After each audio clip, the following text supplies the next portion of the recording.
like they were in shock? I actually thought Burroughs was a casualty, and I thought I could probably be next. I don't know.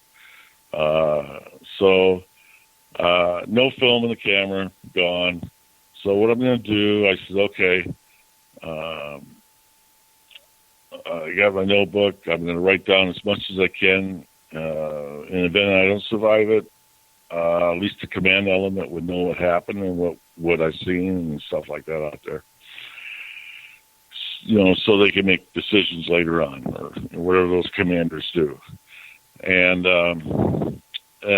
then the colored globular light in it, they just eventually faded, and all I had was a black craft, opaque, sitting there with white light coming out from underneath it. Now, so Jim, was it still quiet, silent of noise in the whole woods? Completely quiet. There was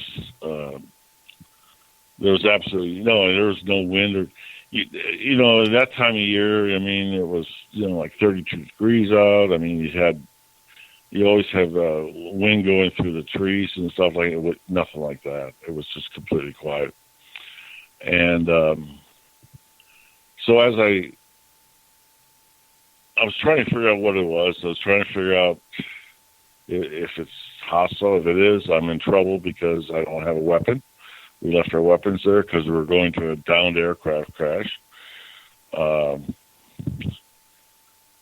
Anyway, so I get up near it, and I was wondering. The first thing I'm wondering is how is this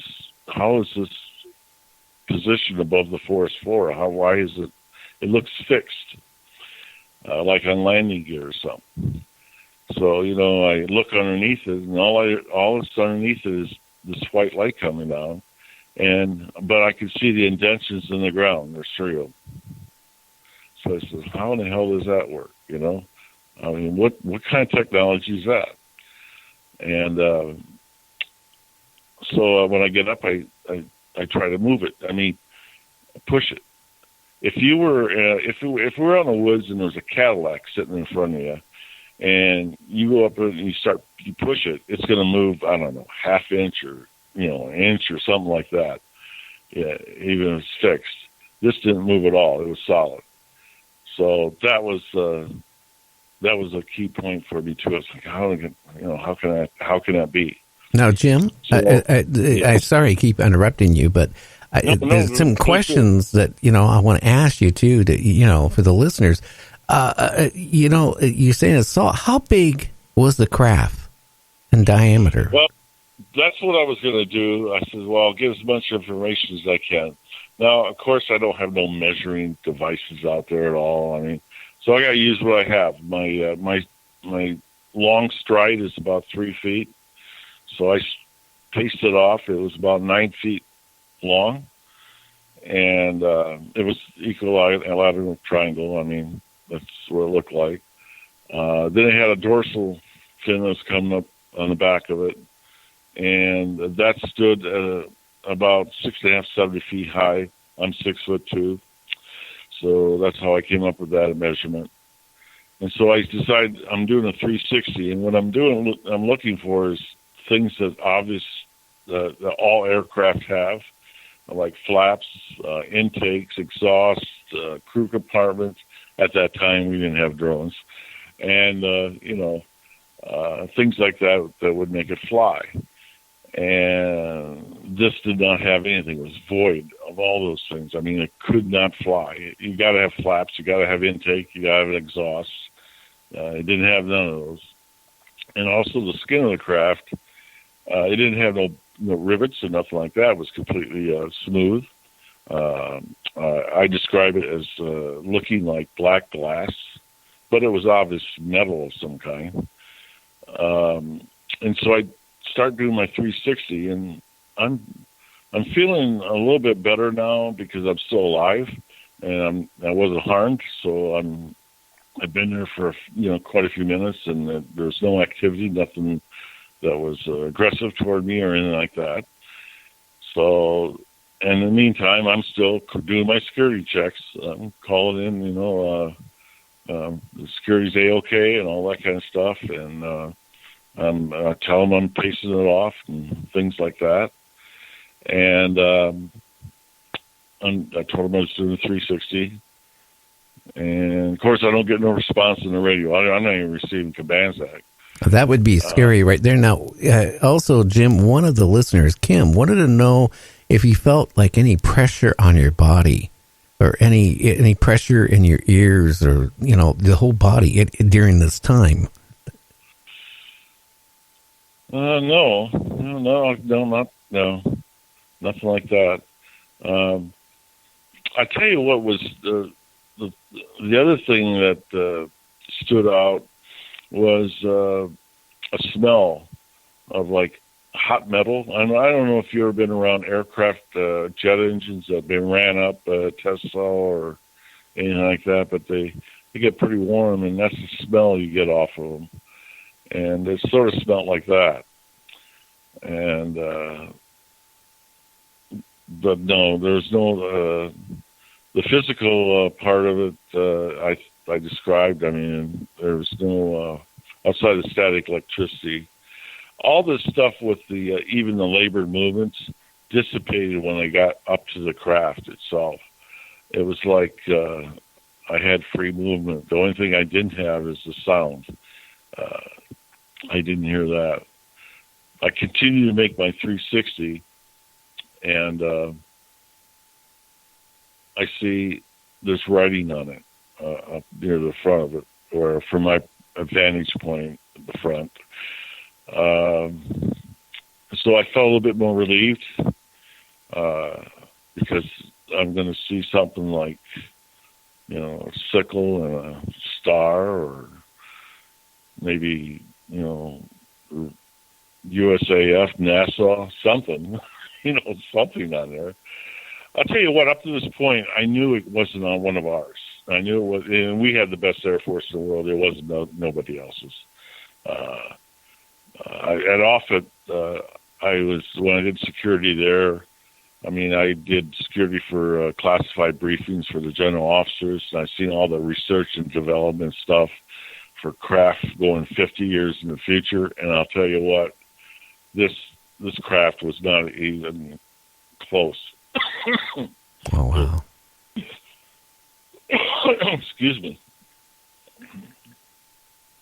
So were you again, your two cohorts, I take it were they still kind of like in a weird state of not movement or anything like that?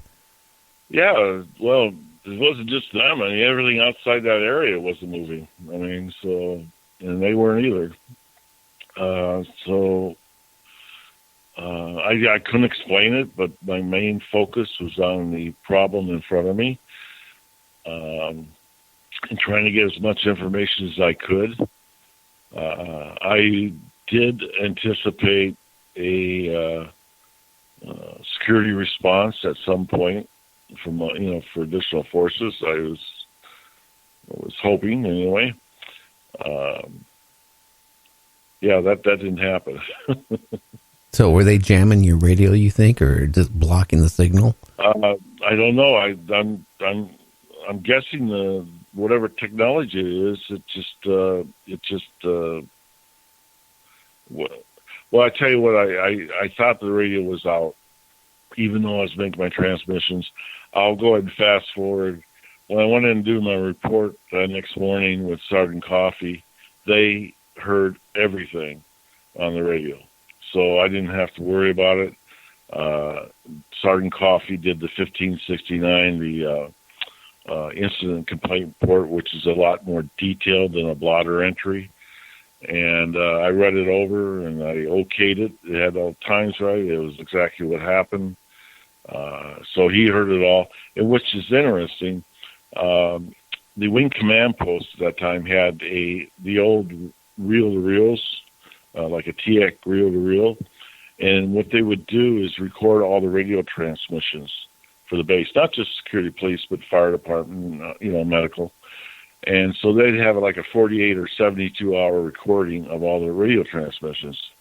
And that is the tape that General Gabriel came in and picked up 2 days later, that tape there.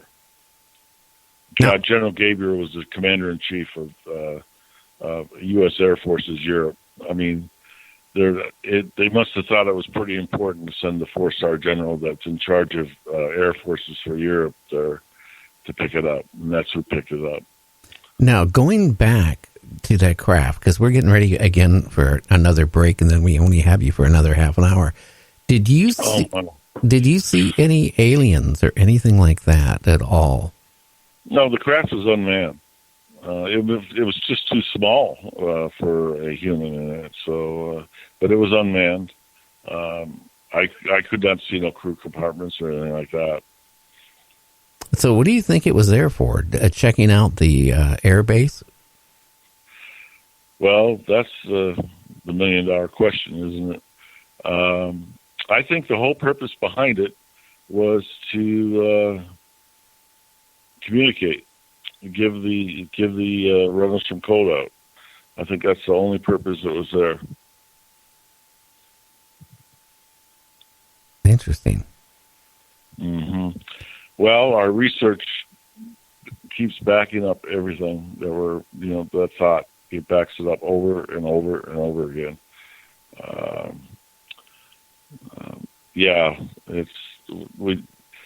I didn't know at the time. At the time, I was just happy I made it through it.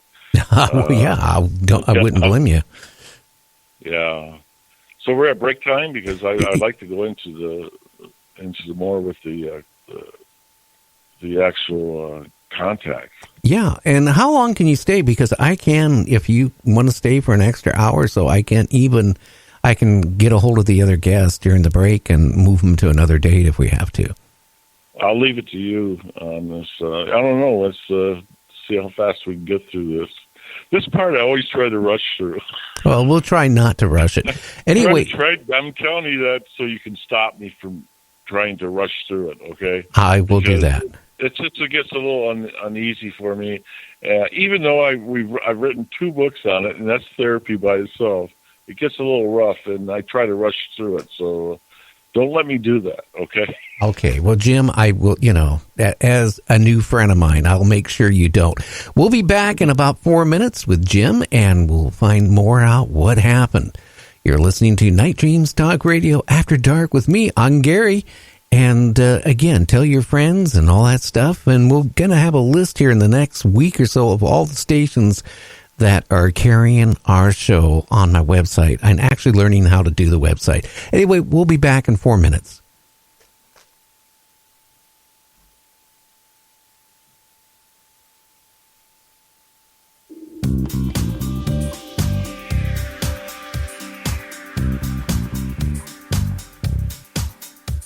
You thirst for some significance of the both dimensional kind. You enter a realm of spirit, of sight and sound and mind.